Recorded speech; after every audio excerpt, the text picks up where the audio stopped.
नमस्कार फ्रेंड्स, मैं गिरिरानंद और आप सभी का स्वागत करता हूं आपके इस यूट्यूब चैनल नर्सिंग ट्यूटोरियल में। फ्रेंड्स, आज के इस वीडियो में आपके लिए लेकर आया हूं माइक्रोबायोलॉजी का टॉपिक इन्फेक्शंस। इस वीडियो में फ्रेंड्स हम पढ़ने वाले इन्फेक्शंस की डेफिनेशन, उसका क्लासिफिकेशन। तो बने रहिए हमारे साथ। वीडियो अच्छी लगी तो लाइक जरूर करें फ्रेंड्स। तो बढ़ते हैं वीडियो की ओर। अब हम इन्फेक्शंस की यदि डेफिनेशन की बात कर लें तो फ्रेंड, एंट्री एंड मल्टीप्लिकेशन। आपको इन्फेक्शन में ज्यादा कुछ याद नहीं रखना, मत एंट्री एंड मल्टीप्लिकेशन रखना और पैथोजेनिक माइक्रोब्स का। The entry and multiplication of pathogenic microbes that like bacteria हो सकता है, वायरस हो सकता है, फंगाई हो सकता है, एल्गाई हो सकता है, यानी ईस्ट हो सकता है, कोई भी माइक्रोब्स है ना फ्रेंड्स। किसी भी प्रकार का माइक्रोब्स वो हमारी बॉडी में एंट्री करता है, वो मल्टीप्लिकेशन चालू कर देता है। तो that like term of definition of infection है ना फ्रेंड्स। तो इन्फेक्शन क्या है कि ऐसी टर्म है, ऐसी प्रोसेस है जिसमें कोई पैथोजेनिक माइक्रोब्स हमारी बॉडी में एंट्री करता है और एंट्री करते ही मल्टीप्लिकेशन करना चालू कर देता है। तो इस प्रोसेस को हम कहेंगे इन्फेक्शन। अब फ्रेंड्स, इसकी सेकंड डेफिनेशन को भी जान लेते हैं। The invasion and growth of germs in the body. So friend, जो हमने फर्स्ट डेफिनेशन पढ़ी है वही सेकंड डेफिनेशन है।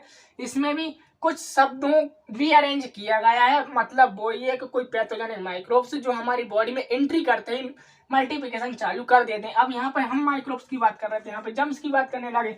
Germs that like bacteria, virus, fungi, algae, और ये प्रोसेस हो खा रही है with in the body. So friends, infection कोई ज्यादा बड़ा डिफरेंशियल कोई वर्ड नहीं है, कोई प्रोसेस नहीं है, बहुत सिंपल है और आसानी से समझ में भी आएगा। माइक्रोबायोलॉजी में इन्फेक्शंस के बिना माइक्रोबायोलॉजी अधूरी है, इसके बिना तो इसकी पढ़ाई भी अधूरी है फ्रेंड्स। तो डेफिनेशन आई होप आपको समझ में आ गई होगी। तो आप चलते हैं इसके क्लासिफिकेशन की ओर।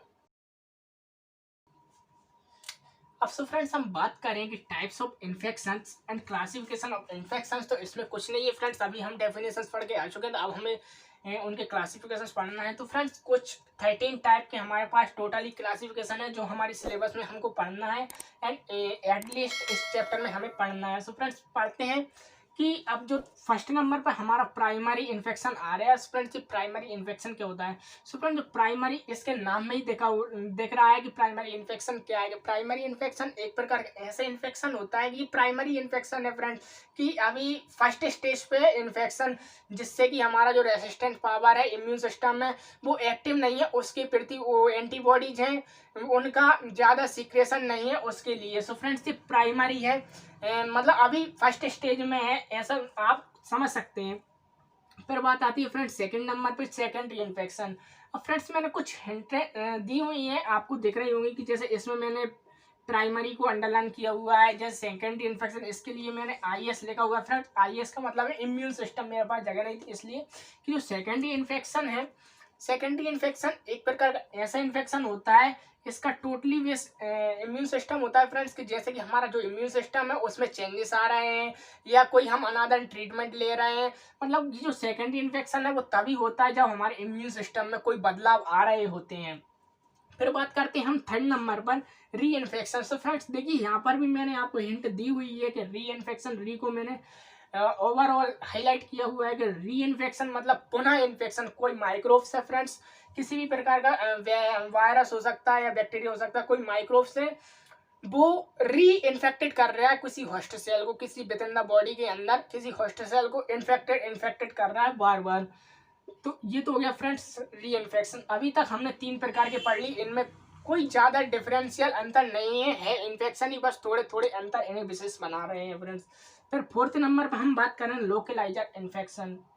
लोकलाइजर इन्फेक्शन ये भी फ्रेंड्स एक इन्फेक्शन का बहुत बड़ा रूप है कि किसी होस्ट सेल में जो इन्फेक्शन फ्रेंड मल्टीप्लिकेशन कर रहा है, कोई पैथोजन मल्टीप्लिकेशन कर रहा है तो पहले वो होस्ट सेल पे करेगा, फिर किसी टिश्यू को अफेक्टेड करेगा, फिर टिश्यू से जाके ऑर्गन को अफेक्टेड करेगा। फ्रेंड्स, ये उसमें भी कुछ नहीं है कि जो लोकलाइजर का इन्फेक्शन है इसमें कोई ऑर्गन होता है ना वो अफेक्टेड हो जाता है।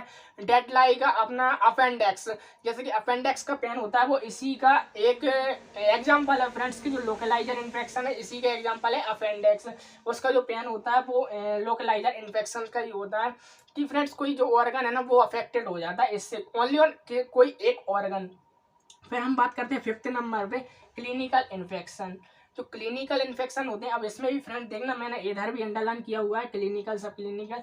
इनमें क्या है कि फ्रेंड्स इसमें क्लिनिकल इन्फेक्शन मतलब clinical sign and symptoms show होते हैं कि कैसे कि डेथ लाइक अ फीवर, मतलब ऐसे कुछ साइन एंड सिम्टम्स होंगे जो क्लिनिकल से रिलेटेड होंगे।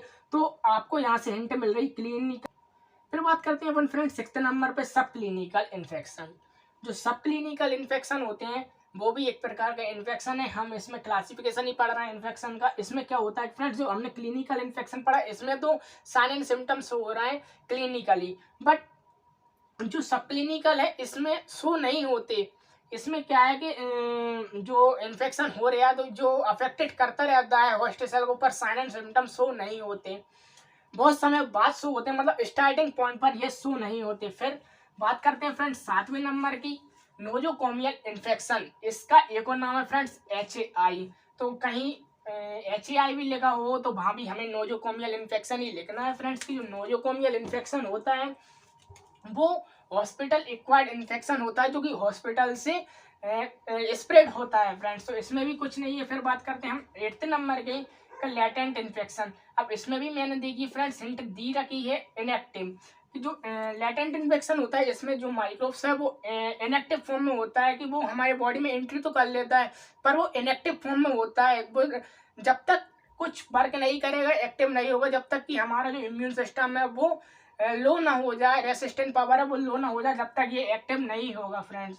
फिर बात आती है 9th नंबर पे क्रॉस इन्फेक्शन। क्रॉस इन्फेक्शन में भी फ्रेंड्स मैंने आपको हिंट दी रखी है कि सेक्सुअल क्रॉस इन्फेक्शन एक प्रकार का ऐसे इन्फेक्शन है कि एक पर्सन से दूसरे पर्सन में फ्रेंड्स से ट्रांसमिटेड होने वाले इन्फेक्शन है, पर friends only on through by sexual process.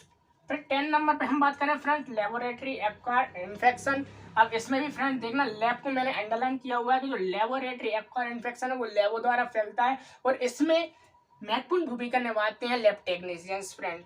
इसमें क्या है फ्रेंड्स की जो कंटामिनेटेड ब्लड कह लें, यूरिन कह लें, जो टेस्ट के लिए लैब में आए हुए हैं, जो कंटामिनेटेड है ना, कंटामिनेटेड होगा और फ्रेंड्स इन्फेक्शन का स्प्रेड होना स्टार्ट हो जाएगा। फिर 11th नंबर पर हम बात करें कि एक्यूट इन्फेक्शन। इसमें भी मैंने फ्रेंड्स आपको हिंट दे रखी हुई है शॉर्ट टाइम।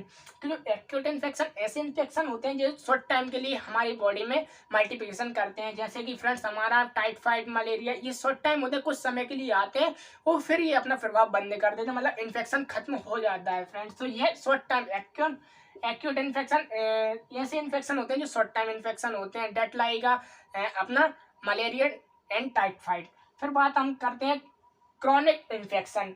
इन जो फ्रेंड्स जो एक्यूट इन्फेक्शन है उसका अपोजिट है, ये लॉन्ग टाइम के लिए। और इसका सबसे महत्वपूर्ण एग्जांपल देते हैं फ्रेंड्स कि HIV।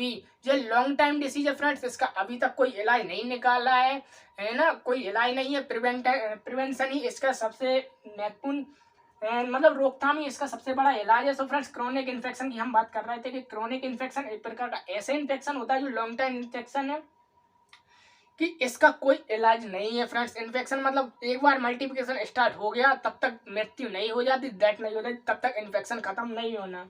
और फिर friends let the last friends 13 number पर आता है systematic infection. Systematic infection system से ही दिख रहा है कि फ्रेंड्स ये पहले किसी होस्ट सेल को अफेक्टेड करेगा, फिर टिश्यू को अफेक्टेड करेगा, फिर ऑर्गन को अफेक्टेड करेगा और फिर एटलीस्ट पूरी बॉडी को अफेक्टेड करेगा फ्रेंड्स। तो वो होता है सिस्टमेटिक इन्फेक्शन। सो फ्रेंड्स हमने शॉर्ट वे में पूरे के पूरे 13 ही इन्फेक्शन जान ली हैं। यदि आपको इनमें भी कोई डाउट आ रहा है तो प्लीज़ कमेंट बॉक्स में ज़रूर लिखें। और फ्रेंड्स प्लीज़ हमें सपोर्ट करें, वीडियो अच्छी लगी तो लाइक करें, हमारे चैनल को सब्सक्राइब करें और ज़्यादा से ज़्यादा अपने दोस्तों तक शेयर करें। सो फ्रेंड्स अभी तक हमने पढ़ा माइक्रोबायोलॉजी में इन्फेक्शंस की डेफिनेशंस एंड उसका classifications. So thanks for watching friends.